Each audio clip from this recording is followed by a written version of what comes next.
পৃথিবী আমার আসল ঠিকানা নয়, হৃদয়েতে একদিন মুছে যাবে এ সকল রঙিন পরিচয়। পৃথিবী আমার আসল ঠিকানা নয়। আল্লাহুম্মা সাল্লি আলা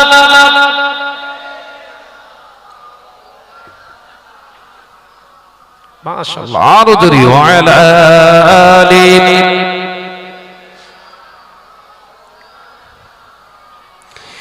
এসেছি যে দুনিয়ার বুকে একা, যেতে হবে কবরে একা। এসেছি যে দুনিয়ার বুকে একা, যেতে হবে কবরে একা। থাকবে না কেউ সেদিন সঙ্গে আমার, থাকবে না কেউ সেদিন সঙ্গে তোমার, পাবো নবীজির দেখা। ফিরে হবে না নারায়ে তাকবীর। পৃথিবী আমার আসল ঠিকানা নয়, হৃদয়েতে একদিন মুছে যাবে এ সকল রঙিন পরিচয়। পৃথিবী আমার আসল ঠিকানা নয়। আল্লাহুম্মা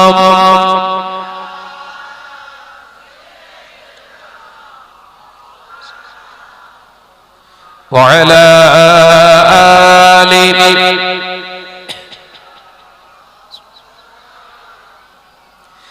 কিয়ামতের ওই কঠিন সময় থাকবে না কেউ আপন আমার। কিয়ামতের ওই কঠিন সময় থাকবে না কেউ আপন তোমার, থাকবে সেদিন আপন হয়ে, থাকবে সেদিন বন্ধু হয়ে নূর নবীজি হযরত। যদি হবে না নারায়ে তাকবীর। বিবি নাই, ছেলে নাই, ভাই নাই, বোন নাই, মা নাই, বাপ নাই, বন্ধু বান্ধব কেউ নাই। হাদিস পাকে যে ডান পাশে একজন দাঁড়িয়ে থাকবে, ডান পাশে একজন দাঁড়িয়ে থাকবে, আল্লাহ পাক আওয়াজ দেবেন, হাবিব আপনি এখানে না, আমার আল্লাহ আমার উম্মত যেখানে, আমি নবী আছি সেখানে। হাবিব কি চান? আমার উম্মতকে আপনি ক্ষমা করে দিন, মাফ করে দিন, ক্ষমা করে দিন, মাফ করে দিন। উম্মত যদি জাহান্নামে যায় আমি জান্নাতে যাব না, জান্নাত আমার প্রয়োজন নাই। আল্লাহ পাক আওয়াজ দিয়ে বলবে, হাবিব আমার হাবিব আপনি চিন্তা করবেন না। ঈসা বলেছিল আল্লাহ আপনি যাতে রাজি, আমি ঈসা যাতে রাজি। মুসা আলাইহিস সালামে নীল নদে ভাসিয়ে দিয়েছিল, আল্লাহ আমি মুসা যাতে রাজি, আল্লাহ আপনি যাতে রাজি। ইউনূস আলাইহিস সালামকে পেটের ভিতরে দিয়ে দিয়েছিলাম, লা ইলাহা ইল্লা আনতা সুবহানাকা ইন্নী কুনতু মিনাজ জালিমিন। আল্লাহ তুমি যাতে রাজি, আমি ইউনূস যাতে রাজি। হযরতে ইব্রাহিম আলাইহিস সালামকে এমনি করে নমরুদের আগুনে ফেলে দিয়েছিল, আল্লাহ তুমি যাতে রাজি, আমি ইব্রাহিম যাতে রাজি। আল্লাহ তাআলা জানাবেন, হাবিব আজকের এই কঠিন দিনে 1,00,000 মতান্তরে 2,23,999 জন নবী আলাইহিস সালাম দাঁড়িয়ে আছে। তাদেরকে সাক্ষী রেখে আমি বলছি, হাবিব আজকে এই কঠিন দিনে আপনি যাতে রাজি, আমি আল্লাহ আজকে তাতে রাজি। জোরে বলো। কিয়ামতের ওই কঠিন সময় থাকবে না কেউ বন্ধু আমার, থাকবে সেদিন আপন হয়ে, থাকবে সেদিন আপন হয়ে নূর নবীজি হযরত। জোরে হবে না, চিল্লে হবে না। পৃথিবী আমার আসল ঠিকানা নয়। হৃদয়েতে একদিন মুছে যাবে এ সকল রঙিন পরিচয়। পৃথিবী আমার আসল ঠিকানা নয়। আল্লাহুম্মা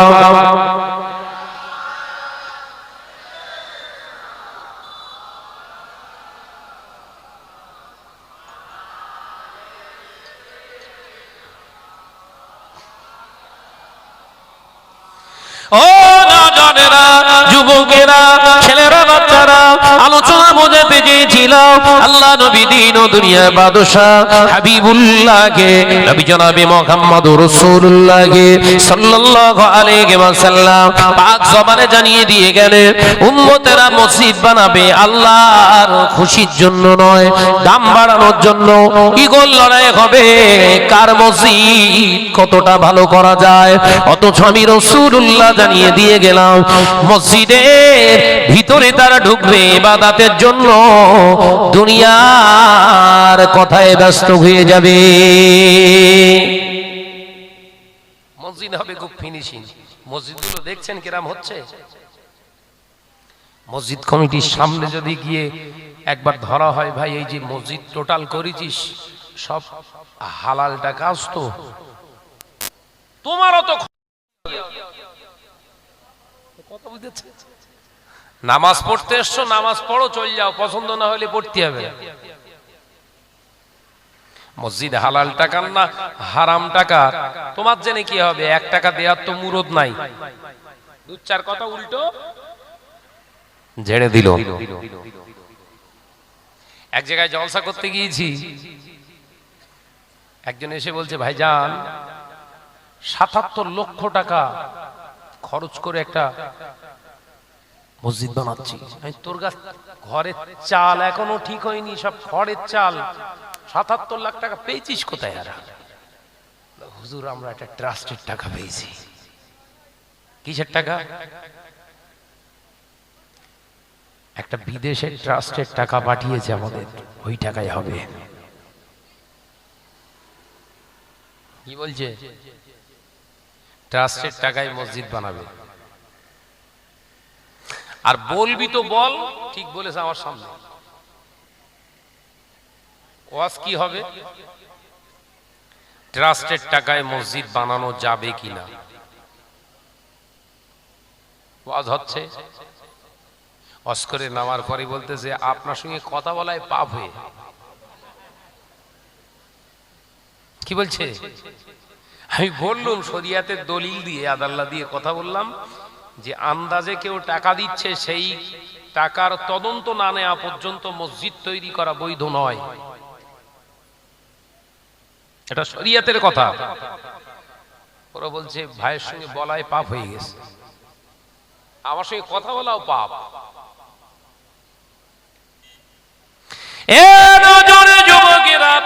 আজ থেকে 30 বছর 40 বছর আগে এলাকায় যখন কারেন্ট ছিল না, এলাকায় যখন ইলেকট্রিক ছিল না, এলাকায় মসজিদগুলো ছিল না, ছিল নি? মসজিদ ছিল, মসজিদগুলো মাটি ছিল অথবা টালি চালের ছিল, দেয়াল পাকা ছিল, চুন সুড়কি দেয়া মসজিদ ছিল, গম্বুজওয়ালা মসজিদ ছিল। ওই মসজিদগুলোয় নামাজ আদায় করে আল্লাহর ওলি হয়ে গেছে। ওই মসজিদে ফ্যান ছিল না, ওই মসজিদে লাইট ছিল না, মোমবাতি কেরোসিনের ল্যাম্প জেলে জেলে নামাজ আদায় করে আল্লাহ ওয়ালা হয়ে গেছে। বাবা এখন মসজিদ এলাকায় মসজিদ শুধু নয়, মসজিদে সিসি ক্যামেরা লাগিয়ে রেখে দিয়েছে। মসজিদে ইলেকট্রিক একটা দুটো আলো নয়, এরকম লাইট বহু লাগিয়ে রেখে দিয়েছে। মসজিদের মিনার হয়ে গেল লম্বা লম্বা, মসজিদে সিসি ক্যামেরা হয়ে গেল, মসজিদে হাই স্পিড ফ্যান লাগিয়ে দিল, মসজিদে এসি লাগিয়ে দিল। অথচ মুসলমানের মনে শান্তি নাই। মসজিদের ভিতরে আগে 30 বছর 35 বছর আগে মুসল্লিরা যে কোনো কেউ কথা বলতো না, মসজিদের ভিতরে যে মাথাটা গেট করে যে যারা পাপের দিকে খেয়াল করে থাকতো, আল্লাহর কাছে রোনাজানি করতো। অথচ এসি ওয়ালা মসজিদের ভিতরে যায় দুনিয়ার গল্প শুরু হয়ে যায়। তুই কি ভালো করেছিস, তুই কি ভালো করেছিস বল। আমি কি ভুল বকতিস নাকি বলেন দিন? তোর মসজিদ ভালো হয়েছে, মসজিদ যদি ভালো হয় মুসল্লি ভালো হবে না হবে না? এই কথা বলে না কেন? মসজিদে চলে যাক, মসজিদে নবী শরীফে একসাথে 6 লক্ষ মানুষ যেখানে নামাজ আদায় করতে পারে, 6 লক্ষ মানুষ যেখানে নামাজ আদায় করতে পারে। মসজিদে নবী শরীফে এসি আছে, ফ্যান আছে, পাখা আছে, সিসি ক্যামেরা আছে। মুসলমান মসজিদের ভিতরে দুনিয়ার কোনো কথা নাই। 6 লক্ষ হাজি এক জায়গায় নামাজ আদায় করছে, কোনো শব্দ হয় না, কোনো শব্দ হয় না। আওয়াজ করলে আওয়াজটা ভেসে উঠে যায়। তার মানে হলো মসজিদটা তৈরি যদি হয় হালাল টাকার, ওর মর্যাদা কিয়ামত পর্যন্ত থাকে।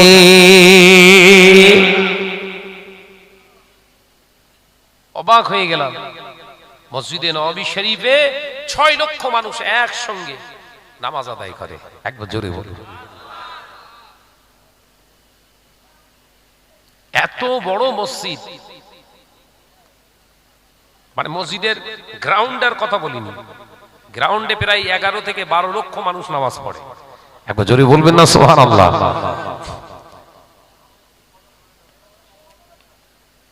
কি হচ্ছে, কি কি হচ্ছে?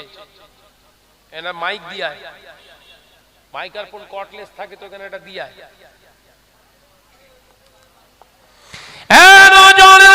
যুবকেরা, ছেলেরা, বাচ্চারা, পর্দানিশীনা মা বোনেরা, আলোচনা বোঝাতে চেয়েছিলাম, ভালো করে বুঝে নি। আল্লাহ নবী পাক জবানে জানিয়ে দিয়ে গেছে, বাবা সাহাবীরা, মসজিদগুলো নির্মিত হবে, মসজিদগুলো তৈরি করা হবে আল্লাহর খুশির জন্য নয়, আল্লাহর রেজামন্দির জন্য নয়।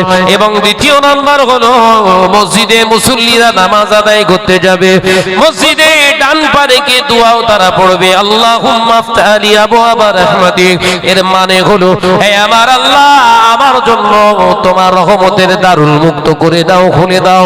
এই দোয়া পড়ে মসজিদে তারা ঢুকবে বটে, অথচ তাদের অন্তরগুলো মসজিদে থাকবে না। কালকে জুম্মা হয়ে গেছে না? এতো নাকি গিয়েছিলেন? ইমাম সাহেব দেখে খুশি হয়ে গেল, 12-14 কাতার দুতলা মসজিদ একটা ভর্তি হয়ে গেল। ইমাম সাহেব মনে মনে চিন্তা করলো, আজকে দোয়াটা একটু ভারী করব, দোয়াটা একটু দোয়া করব লম্বা করে। কিন্তু না না, সালাম ফেরানোর পরে দোয়া করলো, দোয়ার পরে পিছন দিকে ফিরে দেখে 14 কাতারের লোক 3 কাতারে এসে ঠেকেছে। কথা বলেন না কেন? এ হবারও মুখ্য কারণ হলো আমাদের মতো কিছু চটি হুজুর আছে। এই চটি হুজুর গুলো ওয়াজ করেছে, বাবা জুম্মাটাও হলো মুসলমানদের ঈদ, ঈদের নামাজ, মুসলমানদের খুশির দিন হলো জুম্মা।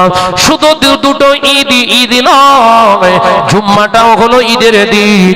মুসলমানের বাচ্চা ওয়াজটা ভালো করে শুনেছে। টেকনোলজি মিডিয়া জামানা, ঘরের ছেলেরা অত্যন্ত বুদ্ধিমান। এই ওয়াজটা শুনে চিন্তা করলো, ঈদের নামাজ, বকরা ঈদের নামাজ, কুরবানির নামাজ, রোজার ঈদের নামাজ 2 রাকাত করে পড়ি, 2 রাকাতের বেশি তো নামাজ নাই, নামাজ পড়বো 2 রাকাত। হুজুর ওয়াজ করেছে ঈদের নামাজ, জুমার নামাজ হলো ঈদ, তাহলে ঈদের নামাজ 2 রাকাত হবে, 22 রাকাতের দরকার নাই। কথাটা বোঝাতে পারলাম? হুজুরির ওয়াজে সাইড এফেক্ট, কথা বুঝতে পারছেন না? হুজুরির ওয়াজে সাইড এফেক্ট।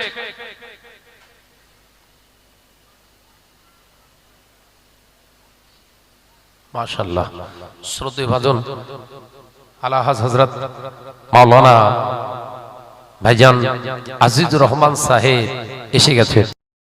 নারায়ে তাকবীর, জোরে বলেন নারায়ে তাকবীর। একটু চিল্লে হবে না? নারায়ে তাকবীর। জনাব হযরত মাওলানা ভাই আলহাজ আজিজুর রহমান সাহেব, নারায়ে তাকবীর। যাক, আমিও টেনশনে ছিলাম, কারণ ভাইয়ের এলাকায় আমি আবার যাব। কথা বুঝতে পেরেছেন? ওই হচ্ছে শুধু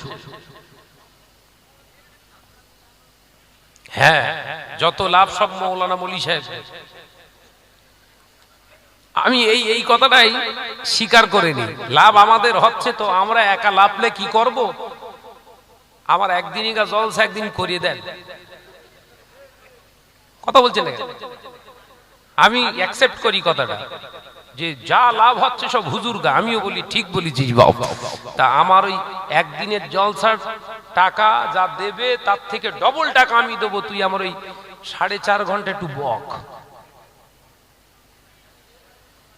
দেখবি কোনি লুঙ্গি সব হলুদ হয়ে গেল। কি হবে বাবা? মলি সাহেবরা ওয়াজ নসিহত করলে এদের লাভ হয়, আর কারণ লাভ নেই। শুরুতে যদি এই কথাটা পেতুন না, আর কি ভালো করে ডলে দিয়ে যেত।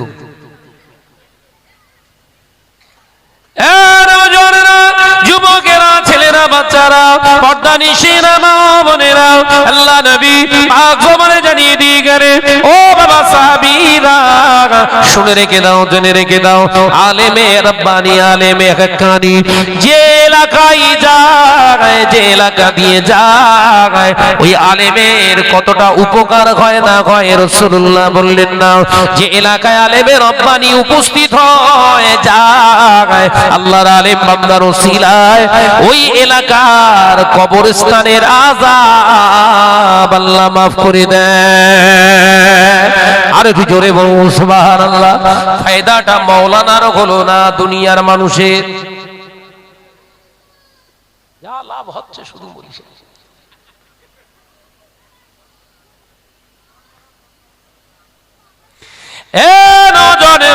যুবকেরা, ছেলেরা, বাচ্চারা, আলোচনা বোঝার চেষ্টা করো।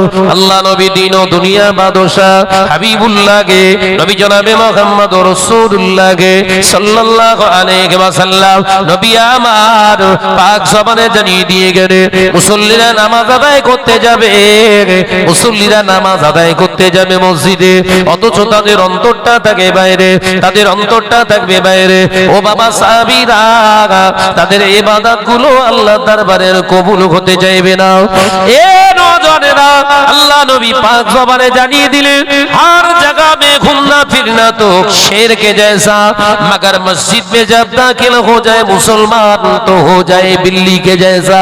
আল্লাহ নবী পাক জবানে জানিয়ে দিলেন, তামাম পৃথিবী মুসলমান সিংহের মতো মাথা উঁচু করে বেড়াবে, এক জায়গায় মুসলমান মাথা নত করে চুপটি মরে বসে থাকবে। ওই জায়গাটার নাম হলো মসজিদ। মসজিদে গিয়ে এদিক ওদিকে তাকাবেন না, এদিকে ওদিকে তাকাবেন না, মসজিদে যাবেন, হাত পাগুলো এক জায়গায় করে জড়ো করে সুন্দর করে পরিপাটি হয়ে নামাজি হালাতে বসতে অসুবিধা যদি হয় আসন গেড়ে বসে মাথাটা হেঁট করে জীবনের গোড়ার দিকে লক্ষ্য করে তওবা করতে থাকুন। এই বান্দার বসাটাকে আল্লাহ আদবের সঙ্গে কবুল করে নিয়ে জীবনের গুনাহগুলো মাফ করে দেয়। অথচ মসজিদের ভিতরে কত রকমের কথা। ভাই আজকে মূল্য কেরাম দূর দূর দূর কেউ লাগায়, মূল্য বিক্রি হচ্ছে কোথায়? হওয়ার দরকার ছিল দেগঙ্গা বাজারে, আর হচ্ছে মসজিদে। শীত এই সবে শুরু হয়েছে, কপির দাম পুরো পড়ে গেছে, কি টেনশন বলেন। অথচ মসজিদে ওঠার সময় কি দোয়া পড়েছে? আল্লাহুম্মা আফতাহলি আবওয়াবা রাহমাতিক। তার মানে, হে আমার প্রভু, হে আমার রব, হে আমার আল্লাহ, আমার জন্য তোমার রহমতের দ্বার উন্মুক্ত করে দাও, খুলে দাও। একবার জোরে বলুন। তাই সবজি বিক্রি করলে রহমতের দ্বার খুলবে? সবজি বিক্রি করার জায়গা কোথা? দেগঙ্গা, বেড়াচাপা। বিক্রি করতেছ কোথায়? রহমতের জায়গায়। শরীয়তের মাসালাগুলো মসজিদের ভিতরে যদি দুনিয়াদারি কেউ কথা বলে, দুইজন ব্যক্তি কথা বলছে, আপনি দেখতে পেলেন, দেখতে পেয়ে যদি আপনি বলেন ভাই কথা বলবেন না, কথা বলবেন না, মসজিদের ভিতরে কথা বলা যায় না, এই কথাটা বলাটাও আপনার জন্য হলো হারাম। কথা বুঝতে পারছেন না? দেখেন দুজন মুসল্লি কথা বলছে, আপনি মসজিদের ভিতরে দেখতে না পেয়ে বললেন ভাই মসজিদে কথা বলো না, কথা বলা যায় না। শরীয়ত বলছে এও মার খাবে। তোর এ মুস্তানি করতে বলেছে কে? নিষেধ যদি করতে হয় ওখান থেকে বেরিয়ে আসুন, গো ব্যাক, ফিরে আপনি চলে আসুন। ওখান থেকে ফিরে এসে আপনি মসজিদের বাইরে চলে আসুন, মসজিদের জানালা দিয়ে ডাকুন ভাইজান শোনেন, ভাইজান শোনেন। ওই দুইজন ব্যক্তি যদি আপনার ডাকে সাড়া দিয়ে আসে, আল্লাহ নবী শেখাচ্ছেন ওই দুটি লোককে বলে দাও বাবা এই মসজিদের ভিতরে কথা বলো না, মসজিদের ভিতরে কথা বললে গুনাহ হয়, আল্লাহ লানাত অবিসম্পদ তোমাদের উপরে নাযিল হয়ে যাবে। ওই ব্যক্তিটা তোমাদের কথা শুনে যদি কথা বন্ধ করে দেয়, আমার আল্লাহ এত খুশি হয়ে যায়। তোমার এই নিষেধাজ্ঞা, তোমার এই মানাটা যদি তারা মেনে নেয়, এই নিষেধ করণে বলা ব্যক্তির উপরে আল্লাহ এত খুশি হয়ে যায়, এর নামায় আমলে একটি মুজাহিদিনের সওয়াব দান করে দেয়। আর কি জোরে বলুন সুবহানাল্লাহ। খেয়াল থাকবে তো? কিছু খোদাবক্স মুসল্লি আছে, তারা মোস্তানি করার একটা পুরো আলাদা ফর্মে থাকে। তারা মসজিদের ভিতরে ছেলে বিলে মোস্তানি, এগুলো সব মোস্তানি। তোমার ও মোস্তানি করতে বলেছে কে? হযরতে আলীর একটি উক্তি আছে রাদিয়াল্লাহু তাআলা আনহু, হযরতে আলী কাররামাল্লাহু ওয়াজহাহু হুজুর আমার বর্ণনা করলেন, বড়রা নামাজ আদায় করে যে মসজিদে, এবং ওই মসজিদের কাতারের পিছন থেকে যদি বাচ্চাদের রব না পাওয়া যায়, বাচ্চাদের সাড়া যদি না পাওয়া যায়, তাহলে জানবে আগামী প্রজন্ম, আগামী জেনারেশন বেনামাজি হবে। যে মসজিদে জামাতের সময় মসজিদের ভিতরে পিছন থেকে বাচ্চাদের চিল্লাচিল্লি হুড়োহুল্লোড় আওয়াজ পাওয়া যায়, জানবে এর পরের জেনারেশন গুলো নামাজি হয়ে যাবে।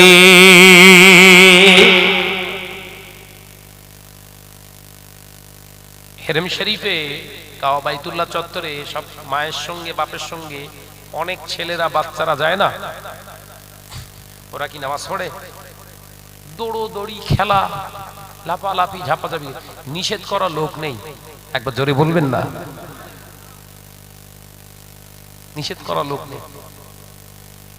কাবা চত্বরে লক্ষ লক্ষ মানুষ কাবা তওয়াফ করছে, ফজকেরা খেলা করছে। কারণ ওই চিত্রটা ওদের ওই খালি মেমোরি, পরিষ্কার মেমোরিতে ঢুকিয়ে নিচ্ছে। আমার বাপ, আমার চাচা, আমার চাচার পাশে, বাপের পাশে, মায়ের পাশে নামাজ আদায় করছে। একদিন ওই ছেলেটাই ওই রকম ভাবে সেজদা করতে শিখে যাবে। জোরে বলো। শরীয়ত ওই জন্য বলেছে বাচ্চারা যখন মসজিদে ঢুকবে, সে যে নাই নামাজ পড়ুক, নাই কিছু করুক, ওকে তাড়া হাঁকা মেরে তাড়িয়ে দিও না। কিন্তু কিছু খেঁকি কুকুরের কিছু খেঁকি মুসল্লি আছে না নাই? মসজিদে খ্যাঁকা খ্যাঁকা করে আওয়াজ করে, দূর দূর দূর। এই মুসল্লিদের ধরে আগে পেটা উচিত। তুই এই শিক্ষা পেয়েছিস কোত্থেকে আগে বল? এই মাজাল কোত্থেকে পেলি তুই?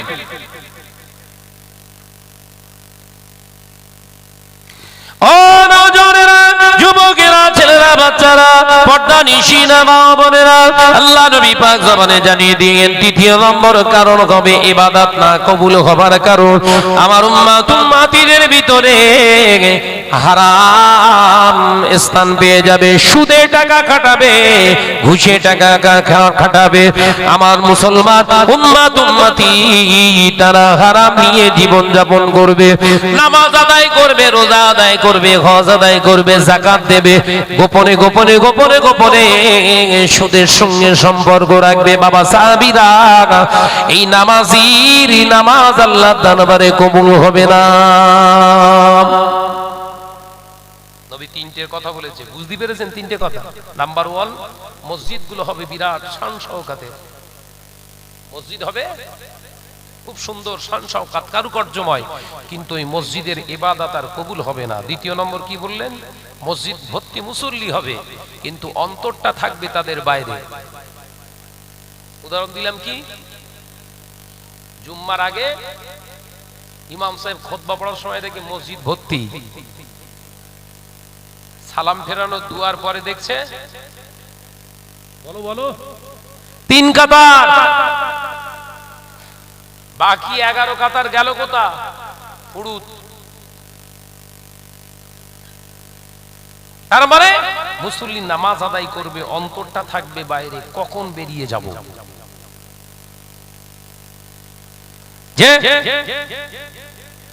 আর তৃতীয় নম্বর কি বললাম?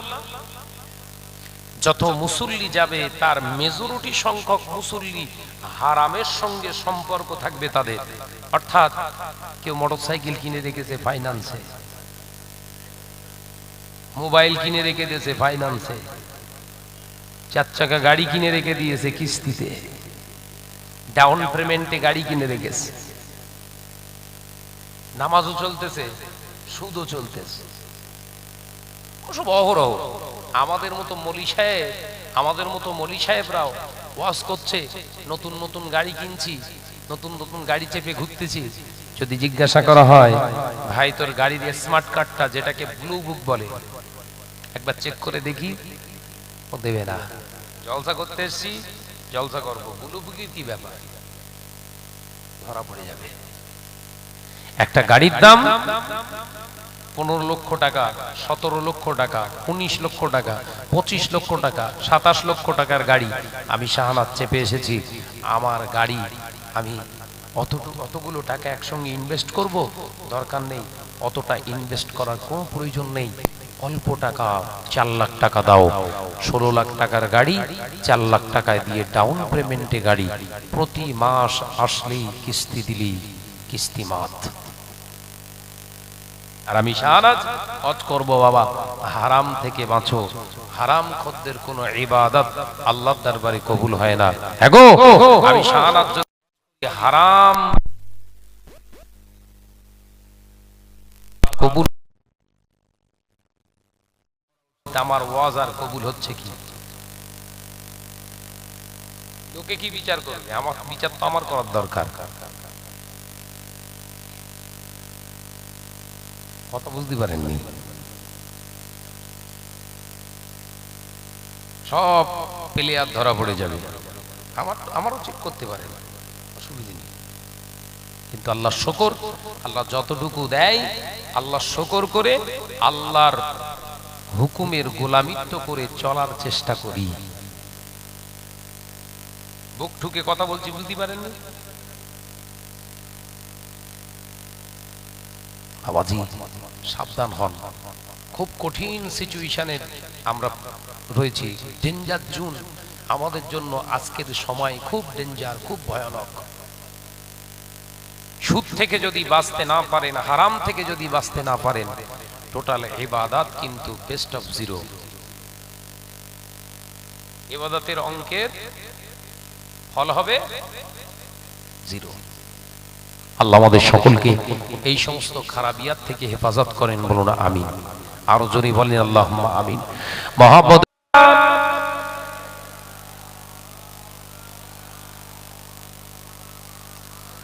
ওয়া আলা আলি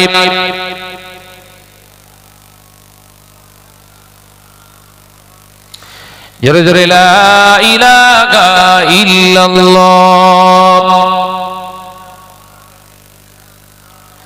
লা ইলাহা ইল্লাল্লাহু।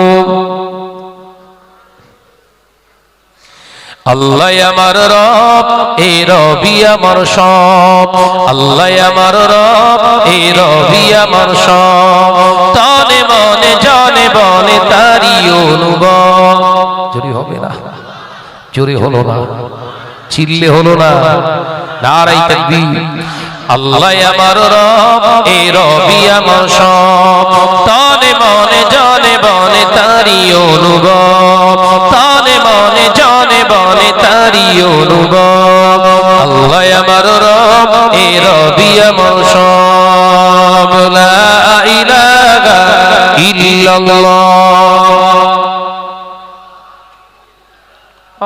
মাশাআল্লাহ মাশাআল্লাহ আরো জোরে লা ইলাহা ইল্লাল্লাহ। নীল আকাশের দিকে ওই যখনই তাকাই শত কোটি তারার ওই আলো দেখতে পাই। জোরে হবে না? নীল আকাশের দিকে ওই যখনই তাকাই শত কোটি তারার ওই আলো দেখতে পাই। তাদের আলো দেখে ও আমার মনে হয়, তাদের আলো দেখে ও আমার মনে হয় সৃষ্টিকুলে সবই প্রভু তোমার ইশারায় হয়। আল্লাহ আমার রব, এই রবি আমার সব। নারে তাকবীর, নারে তাকবীর। সিলসিলা হক মুজাদ্দিদুজ জামান, মুজাদ্দিদুজ জামানের হক সিলসিলা হাক্কানি উলামায়ে কেরাম মুহতারাম শ্রদ্ধেয় ভাজন হযরত মাওলানা আলা হযরত মুহাম্মদ আজিজুর রহমান সাহেব